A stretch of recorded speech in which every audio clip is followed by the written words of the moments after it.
La décision d'équiper l'Institut du cerveau d'une IRM7T est ancienne. Elle remonte à la création de l'Institut en 2010.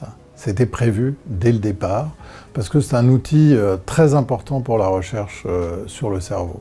De nombreuses personnes ont été impliquées dans sa genèse. D'abord, les fondateurs de l'Institut du cerveau, qui souhaitaient en faire un objet emblématique au service d'une recherche très ambitieuse.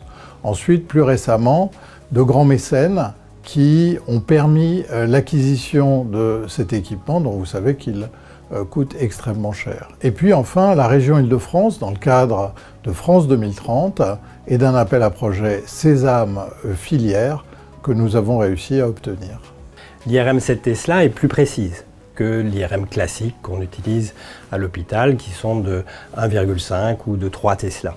Ça permet du coup soit d'aller caractériser des structures plus petites, par exemple le tronc cérébral et la structure qui relie le cerveau à la moelle épinière. C'est une petite structure qui est difficile à visualiser sur les IRM classiques et on va pouvoir avec l'IRM7 Tesla catégoriser les différentes sous-parties anatomiques de cette structure-là. The arrival of the 7 Tesla MRI, I think, will allow some of the researchers working at the human scale to be able to approach actually some of the results that are generated from animal research, which is interesting because the animal research typically focuses on a spatial scale that's much smaller than what we can observe in the human brain.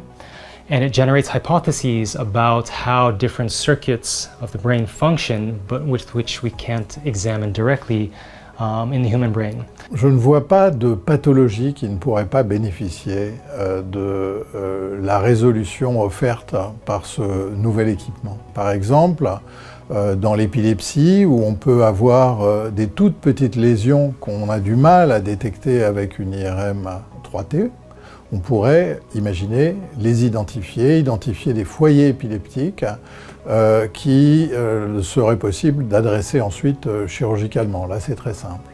Mais pour des maladies comme la maladie de Parkinson, la maladie d'Alzheimer, toutes les maladies neurodégénératives, on va avoir une finesse dans notre capacité à suivre le processus pathologique qui va être beaucoup plus grande. L'IRM7 Tesla va permettre de mieux caractériser les cohortes qui sont suivies à l'Institut du cerveau. Une cohorte, c'est le suivi longitudinal, donc au cours du temps, de certains sous-groupes de patients, de certaines maladies ou de volontaires sains, pour suivre la progression soit des profils neuroanatomiques, soit neurofonctionnels dans le cerveau. Alors, il y a différentes maladies dans lesquelles nous avons des cohortes que nous suivons comme ça. Les maladies neurodégénératives, par exemple, la maladie d'Alzheimer, la maladie de Parkinson. Les maladies neurogénétiques qui sont plus rares, mais qui permettent de cibler des mécanismes particuliers.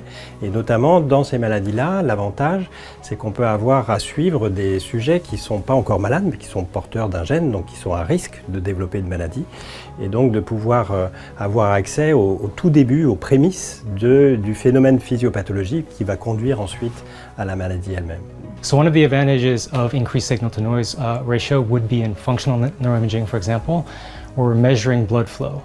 And this signal, which is related to the task, is typically very small. It represents something like 1 to 2% of the signal change that we can record using this machine. And with higher field strength, like 7 Tesla, we're able to record a higher signal-to-noise, which either could mean fewer trials, less time scanning, or more spatial and temporal resolution to see the changes that are related to, for example, the experiment that we're trying to do.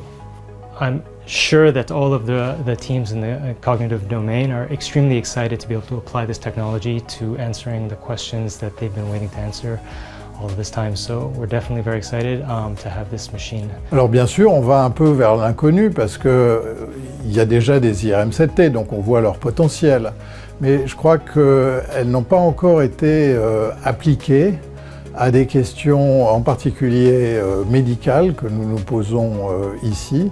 Et donc je suis sûr qu'il reste encore énormément à découvrir avec ces outils et que l'Institut du cerveau va être particulièrement bien placé pour faire ces découvertes.